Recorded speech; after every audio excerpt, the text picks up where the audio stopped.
Aku tahu kamu mendengar ini bukan karena kebetulan. Dan aku tahu kamu lelah berjalan sambil berpura-pura baik-baik saja. Karena ada luka yang tidak kamu ceritakan. Ada beban yang kamu simpan di tempat paling sunyi.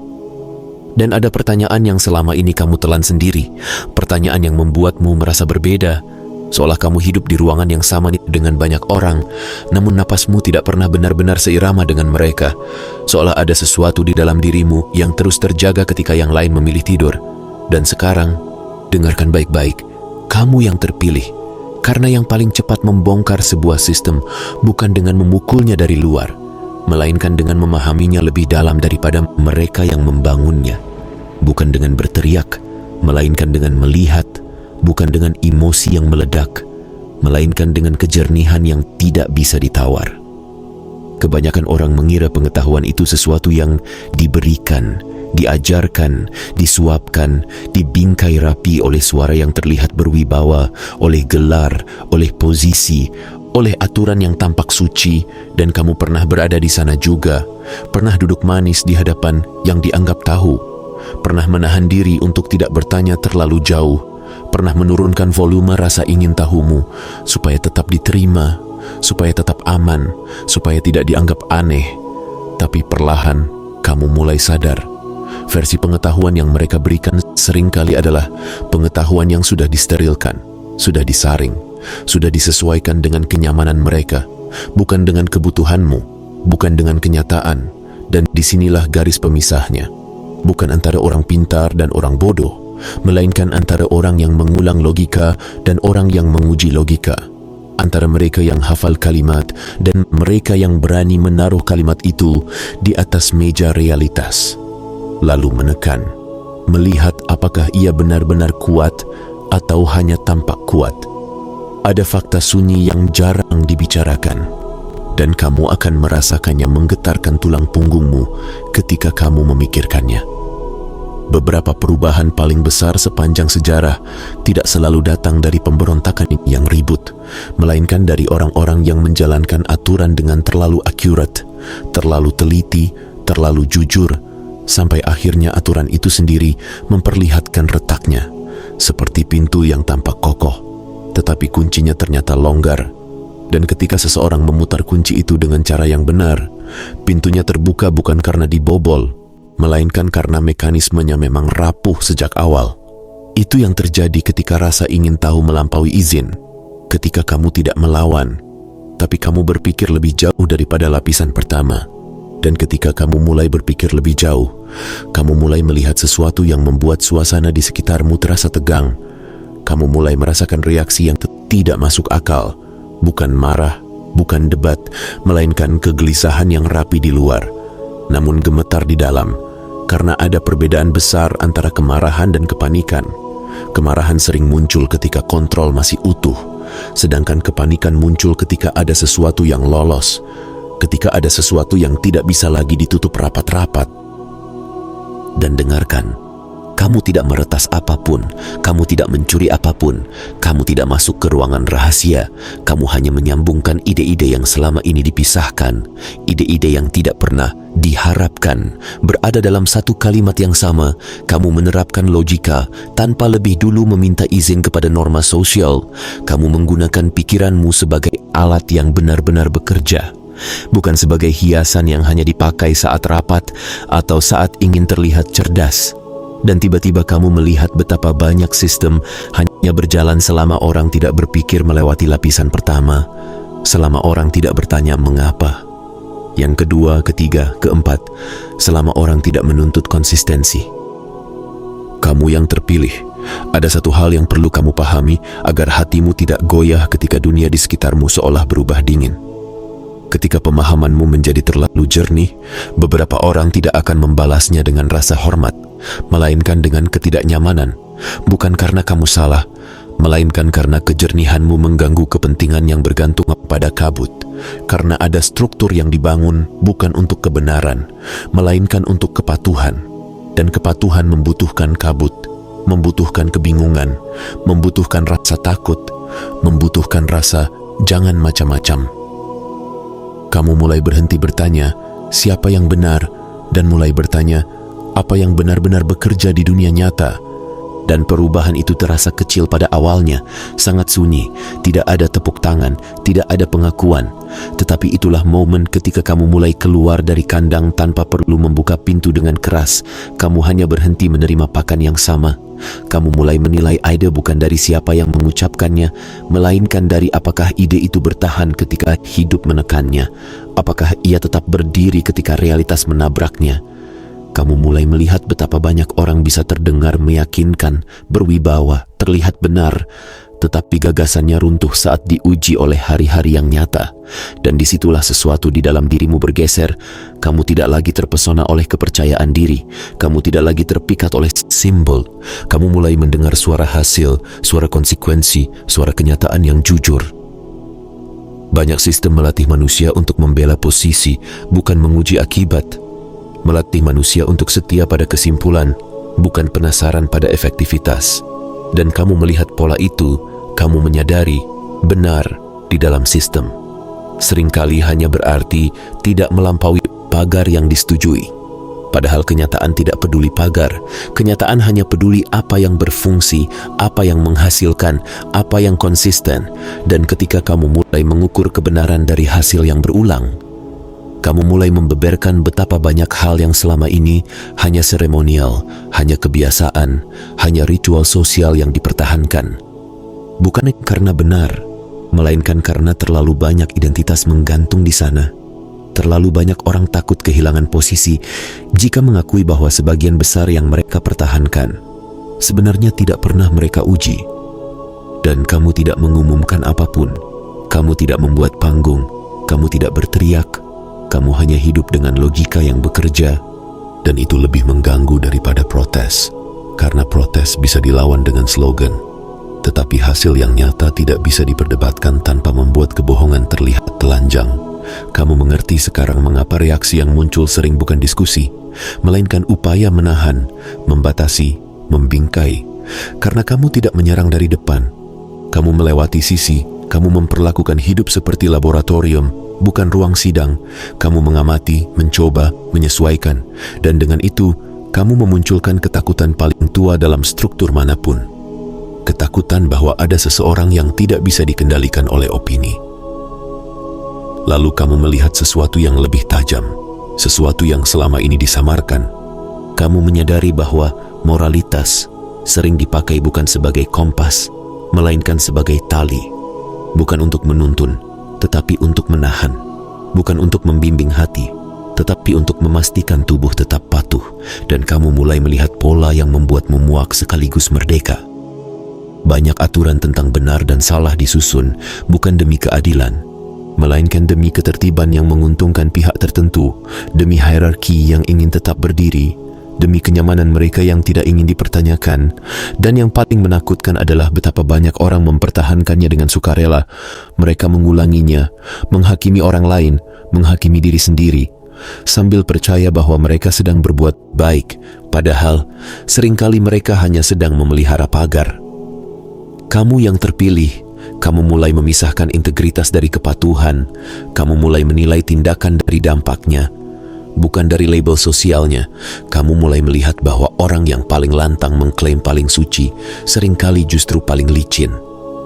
Ketika ditanya soal konsekuensi, kamu mulai melihat bahwa ada orang-orang yang memukul dengan nilai hanya untuk melindungi citra dan rahasia.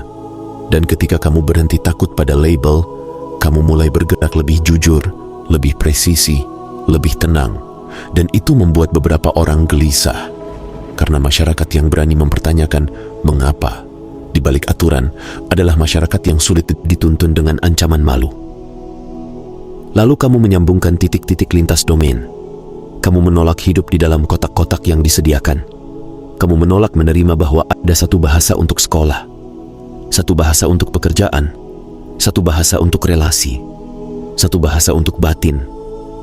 Seolah semua itu terpisah. Padahal kamu mulai melihat benang yang sama. Benang yang bergerak di balik keputusan manusia, di balik ekonomi, di balik kekuasaan, di balik cara orang mempengaruhi, di balik cara orang mencintai dan mengkhianati. Benang yang sama, pola yang sama, Dan ketika kamu membiarkan ide-ide itu berbicara satu sama lain, kamu mulai melihat kontradiksi menjadi terang. Kamu mulai melihat keteraturan yang selama ini dipuja ternyata rapuh, karena ia berdiri di atas pemisahan, berdiri di atas kebiasaan manusia untuk hanya melihat satu potong, tidak pernah melihat gambarnya utuh. Inilah alasan mengapa para penjaga cara lama tidak suka orang yang menyambungkan titik, karena orang yang hanya melihat satu potong mudah ditebak, mudah diarahkan, mudah dikunci di dalam peran. Tetapi kamu menjadi sulit ditebak, bukan karena kamu licik, melainkan karena kamu melihat arsitekturnya. Kamu mulai mengerti jebakan sebelum kamu masuk. Kamu mulai mengenali permainan sebelum kamu ikut. Kamu mulai melihat peluang yang tidak terlihat oleh mata yang hidup dalam fragmentasi, dan itu membuatmu tampak berbahaya bagi mereka yang bergantung pada kebutaan. Kamu juga berhenti menyamakan kecerdasan dengan kepatuhan. Kamu melihat bahwa banyak orang disebut pintar hanya karena mereka mengikuti instruksi, menghafal, menyusun ulang kata-kata yang disetujui. Dan dunia memang menyukai tipe itu karena mudah diatur. Kepatuhan terlihat seperti kompetensi. Kompetensi terlihat seperti kecerdasan. Tapi kamu memisahkan keduanya. Kamu memahami bahwa kecerdasan sejati bukan pengulangan, melainkan daya pilah, keberanian bertanya, kemampuan melihat pola yang luput, kemampuan memahami prinsip di balik aturan, dan mengetahui kapan aturan berlaku dan kapan aturan justru menipu. Kamu mulai tidak terkesan oleh gelar, tidak terhanyut oleh nada suara yang meyakinkan. Kamu mulai memahami bahwa simbol adalah alat sosial, bukan bukti kedalaman. Kamu mulai mempercayai penalaranmu sendiri. Dan ketika kamu berhenti menyewakan pikiranmu kepada otoritas, kamu mulai merasakan perubahan energi di sekitarmu. Beberapa orang menjadi defensif. Beberapa orang mulai menganggapmu sulit, bukan karena kamu menentang, melainkan karena kamu tidak lagi mudah diarahkan oleh rasa takut. Kamu tidak lagi mudah dibelokkan oleh pujian atau ancaman halus. Kamu menjadi tenang, dan itu membuat mereka kehilangan pegangan, karena struktur yang dibangun di atas kebingungan selalu gentar ketika bertemu ketenangan yang jernih. Lalu kamu belajar membaca dunia bukan dari pidato, melainkan dari pola hukuman. Kamu tidak lagi terpaku pada apa yang dikatakan. Kamu melihat siapa yang dibungkam, siapa yang diperingatkan, siapa yang dijadikan contoh, siapa yang dilindungi meski jelas melanggar, dan dari sana kamu memahami bahwa sistem berbicara paling jujur lewat konsekuensi. Karena kata-kata bisa dipoles, bisa diputar, bisa diulang, tetapi konsekuensi adalah pilihan yang sengaja dijatuhkan. Konsekuensi menunjukkan prioritas, ketakutan, dan titik rawan yang tidak pernah mereka akui. Kamu mulai memetakan ide apa yang memicu reaksi berlebihan, orang seperti apa yang cepat diserang, kebenaran seperti apa yang hanya boleh hidup jika diucapkan oleh orang yang tepat. Dan kamu menyadari penegakan aturan seringkali bukan demi keadilan, melainkan demi menjaga hierarki. Dan ketika kamu melihat itu, dunia berhenti terlihat netral. Dunia berubah menjadi jaringan insentif, batas tak terlihat, dan dorongan-dorongan halus yang membuat orang bertingkah tanpa sadar. Dan kamu yang terpilih, belajar mengamati tanpa langsung meledak, karena kamu tahu emosi yang meledak adalah asap yang menutup mata, sedangkan pengamatan yang tenang adalah mata yang menembus asap. Kamu juga menyadari kebingungan seringkali dibuat, bukan terjadi. Kamu mulai memisahkan kerumitan yang wajar dari kerumitan yang sengaja diciptakan. Kamu melihat tumpukan istilah yang tidak perlu, aturan yang saling bertabrakan, prosedur yang berputar-putar. Semuanya seperti labirin yang membuat manusia lelah dan akhirnya menyerah, lalu menyerahkan keputusan kepada yang katanya paham. Kamu melihat betapa cerdiknya sistem mempertahankan ketergantungan dengan membuat orang merasa bodoh, membuat orang merasa selalu kurang, membuat orang merasa perlu izin bahkan untuk mengerti. Dan ketika kamu mengenali itu, kamu berhenti bermain dalam labirin. Kamu mulai mencari pintu yang paling sederhana. Kamu mulai bertanya, siapa yang diuntungkan dari kebingungan ini? Dan pertanyaan itu sendiri adalah pisau yang sunyi. Kamu berhenti meminta izin untuk memahami hal-hal yang katanya bukan untukmu. Kamu berhenti mengecilkan rasa ingin tahu agar tidak dianggap melawan. Kamu mengikuti pemahaman kemanapun ia pergi, bukan karena kamu ingin membongkar orang lain, tetapi karena jiwamu tidak tahan hidup dalam setengah terang, dan kamu menemukan sesuatu yang menggetarkan. Pengetahuan tidak berbahaya karena isinya. Pengetahuan menjadi berbahaya ketika jatuh ke tangan yang tidak mereka duga, ketika pemahaman muncul di luar urutan yang mereka atur, ketika seseorang melihat lebih cepat daripada jadwal yang mereka tetapkan. Di sini, kamu mulai mengerti ritme yang tersembunyi. Kendali bukan hanya tentang membatasi informasi, tetapi tentang mengatur waktunya, menunda, mengencarkan, membingkai, supaya manusia tetap mudah diarahkan. Dan ketika kejernihan datang lebih cepat, ketika kamu memahami sesuatu sebelum kamu seharusnya, struktur merasa goyah, karena manusia yang melihat lebih awal akan bertindak berbeda. Manusia yang melihat lebih awal tidak lagi mudah ditipu oleh janji yang sama, oleh ancaman yang sama, oleh drama yang sama. Dan kamu juga belajar satu hal yang jarang dipahami. Kebenaran tidak harus populer. Kebenaran harus bisa diprediksi. Kebenaran adalah pola yang tetap hidup ketika diuji berulang-ulang. Sedangkan popularitas adalah arus emosi yang bisa dimanipulasi. Kamu berhenti memuja tepuk tangan. Kamu berhenti mempercayai kerumunan sebagai penentu realitas. Kamu mulai mempercayai sebab akibat.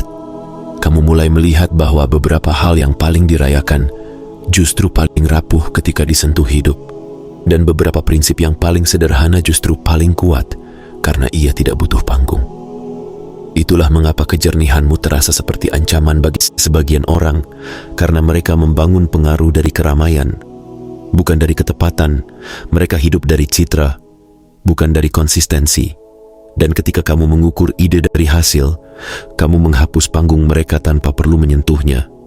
Kamu menjadi disruptor yang sunyi, bukan karena kamu ingin menghancurkan, melainkan karena kamu tidak mau dibohongi lagi. Kamu juga melihat paradoks lain. Kekuasaan sering lebih takut pada kejernihan daripada pada pemberontakan, karena pemberontakan itu berisik dan bisa diprediksi, bisa ditangani dengan hukuman, bisa diarahkan menjadi tontonan. Tetapi kejernihan tidak bisa ditawar. Kejernihan tidak bisa ditakut-takuti. Kejernihan tidak butuh izin. Ia bekerja seperti cahaya yang tidak peduli siapa yang nyaman atau tidak nyaman. Dan ketika seseorang melihat cara kerja sebuah sistem, ia tidak perlu berteriak untuk menghindari jebakan. Ia cukup berjalan sedikit berbeda, dan perbedaan itu saja sudah cukup membuat struktur gelisah. Kamu mulai melihat bahwa banyak orang membela sistem yang melukai mereka, bukan karena mereka bodoh, tetapi karena mereka dilatih sejak lama untuk menyamakan loyalitas dengan kebajikan. Mereka diajarkan bahwa patuh adalah tanda baik, bahwa mempertanyakan adalah tanda salah. Dan kamu melihat betapa sering manusia mempertahankan hal yang menguras mereka, tradisi yang mematahkan mereka, pola yang menahan mereka, sambil percaya mereka sedang benar. Dan kamu yang terpilih, berhenti membela hal yang diam-diam merusak. Kamu membuat loyalitasmu bersyarat. Kamu memberi hormat berdasarkan keselarasan dengan kenyataan, bukan berdasarkan posisi. Dan itu membuatmu merdeka dengan cara yang tidak bisa dimengerti oleh mereka yang masih mencium tangan sistem sambil berdarah. Lalu kamu menyadari perbedaan antara informasi dan kebijaksanaan. Kamu melihat bahwa banyak orang mengumpulkan fakta seperti menumpuk batu, tetapi tidak pernah membangun rumah darinya. Mereka bangga pada jumlah, tetapi tidak berani menerapkan. Mereka mengutip, tetapi tidak menguji. Mereka bicara, tetapi tidak hidup. Dan kamu memilih jalan yang lebih sunyi. Kamu memilih menyaring, merangkai, mengaitkan, menerapkan. Karena kamu tahu kebijaksanaan tidak bisa dikendalikan seperti daftar. Kebijaksanaan lahir dari pengamatan, dari pengujian, dari keberanian mengakui apa yang tidak bekerja, dan itu membuatmu sulit ditaklukkan oleh propaganda. Kamu juga menemukan senjata paling halus, pertanyaan yang tenang, karena kamu melihat otoritas sering runtuh bukan ketika diserang, melainkan ketika ditanya dengan damai, ketika ditunjukkan kontradiksi tanpa emosi, ketika panggungnya tidak diberi drama. Karena banyak kekuasaan hidup dari reaksi, dari marah, dari gaduh, dari kerumunan yang terpancing. Tetapi ketika kamu hadir dengan ketenangan yang jernih, kamu memaksa mereka berhadapan dengan substansi, Dan disitulah mereka sering goyah, bukan di luar, melainkan di dalam, karena mereka tahu bahwa yang kamu pegang bukan sekadar opini, melainkan pola. Dan sekarang, kamu yang terpilih, dengarkan lapisan yang paling dalam, lapisan yang paling jarang diakui. Kadang-kadang, yang membentuk kejernihanmu bukan buku, bukan guru, bukan petuah, melainkan bertahan hidup. Karena bertahan hidup membuat mata menjadi tajam, membuat telinga menjadi peka, membuat tubuh belajar membaca energi, membaca niat, membaca risiko. Kamu tidak belajar dari kenyamanan, kamu belajar dari tekanan. Kamu belajar dari situasi ketika salah langkah punya harga, ketika kata-kata manis tidak menolong, ketika realitas menuntut hasil, dan pengalaman itu menyusun ulang caramu melihat dunia, membuatmu bisa mengenali pola yang tidak terlihat oleh mereka yang hidup terlalu nyaman untuk jujur.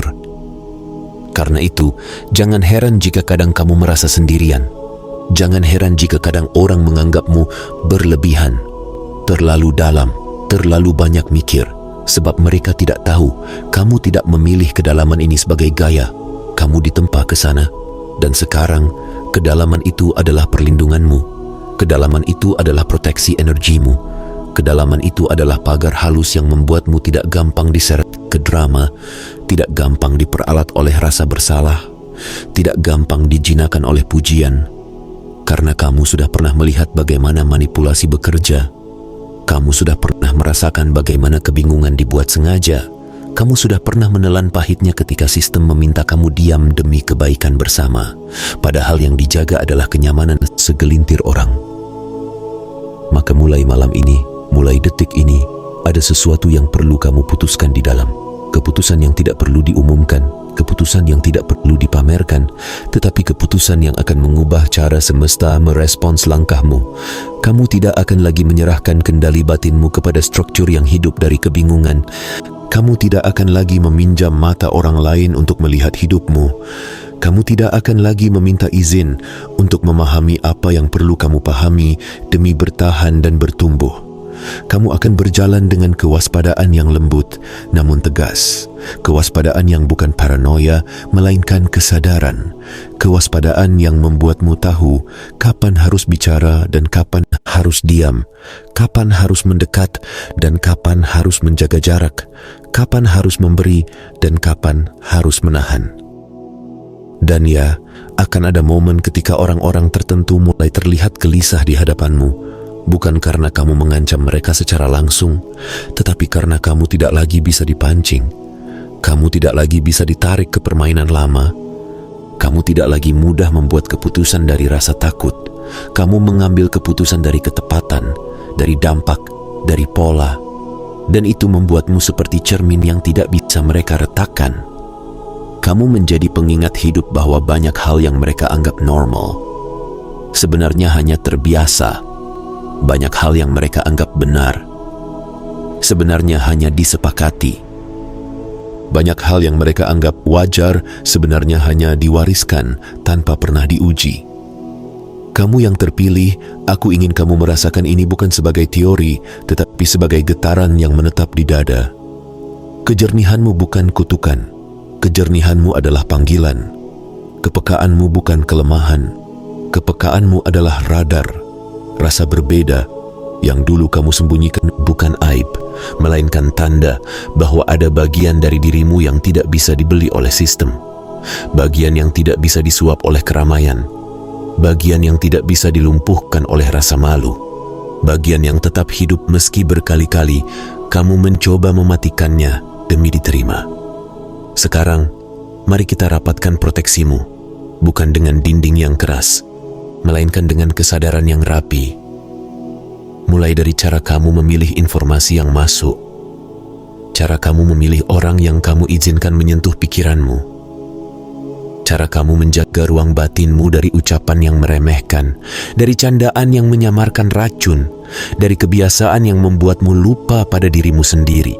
Karena energi kamu yang terpilih itu seperti api. Ia bisa menghangatkan, ia bisa menerangi, tetapi ia juga bisa dipadamkan jika kamu terus membiarkan angin yang salah meniupnya tanpa henti. Kamu tidak perlu membuktikan apapun kepada siapapun. Kamu hanya perlu setia pada kejernihanmu, setia pada pola yang kamu lihat, setia pada hasil yang kamu uji, setia pada kebijaksanaan yang kamu hidupkan. Dan ketika kamu mulai hidup seperti itu, kamu akan merasakan sesuatu yang aneh tetapi indah. Dunia yang tadinya menekanmu perlahan membuka jalan, bukan karena dunia menjadi lebih baik, melainkan karena kamu menjadi lebih tepat. Kamu tidak lagi berjalan seperti orang yang minta izin. Kamu berjalan seperti orang yang tahu arah. Kamu tidak lagi bergerak karena takut tertinggal. Kamu bergerak karena kamu sadar apa yang kamu kejar. Kamu tidak lagi terpukau oleh pintu yang berkilau. Kamu mencari pintu yang benar-benar terbuka.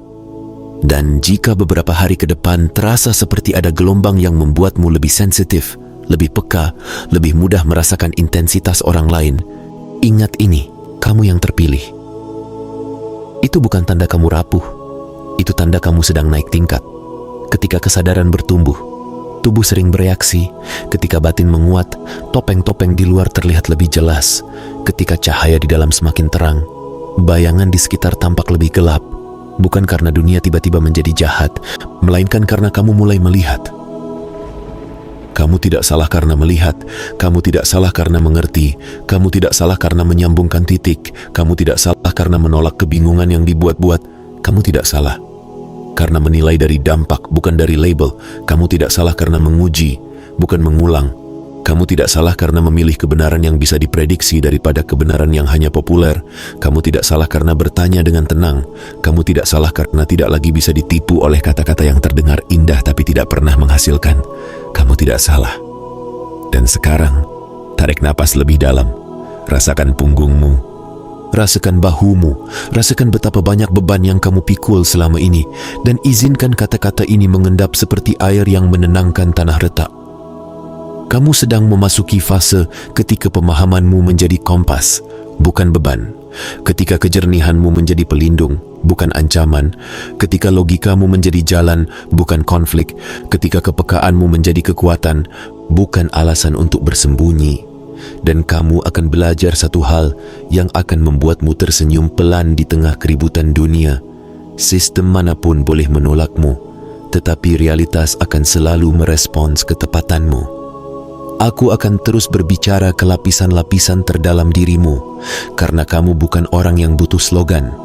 Kamu butuh sesuatu yang menyentuh pusat, sesuatu yang mengingatkanmu pada siapa kamu, sebelum dunia mencoba menamakanmu. Sesuatu yang membangunkanmu dari hipnosis kebiasaan. Dan ingat ini, kamu yang terpilih. Bukan semua orang akan mengerti jalanmu. Bukan semua orang akan nyaman dengan kejernihanmu. Bukan semua orang bisa berdiri di hadapanmu tanpa merasa tersorot. Tetapi kamu tidak diciptakan untuk membuat semua orang nyaman. Kamu diciptakan untuk hidup dengan sadar, dengan berani, dengan proteksi yang lembut dan kuat, dengan jiwa yang tidak lagi meminta maaf karena melihat terlalu jelas. Aku tahu kamu masih punya takut. Aku tahu kamu masih punya ragu. Aku tahu kamu masih punya sisa-sisa suara lama yang berkata, jangan terlalu jauh, jangan terlalu dalam, nanti kamu sendirian. Tapi dengarkan aku, suara itu adalah gema masa lalu, bukan nubuat masa depan. Kamu tidak perlu menunggu siapapun untuk menjadi versi yang lebih tinggi dari dirimu. Kamu tidak perlu mendapat restu dari mereka yang hidupnya dibangun di atas kabut. Kamu hanya perlu satu hal. Kesetiaan pada kejernihanmu sendiri. Kesetiaan pada pola yang kamu lihat. Kesetiaan pada dampak yang kamu ukur. Kesetiaan pada batin yang ingin hidup jujur.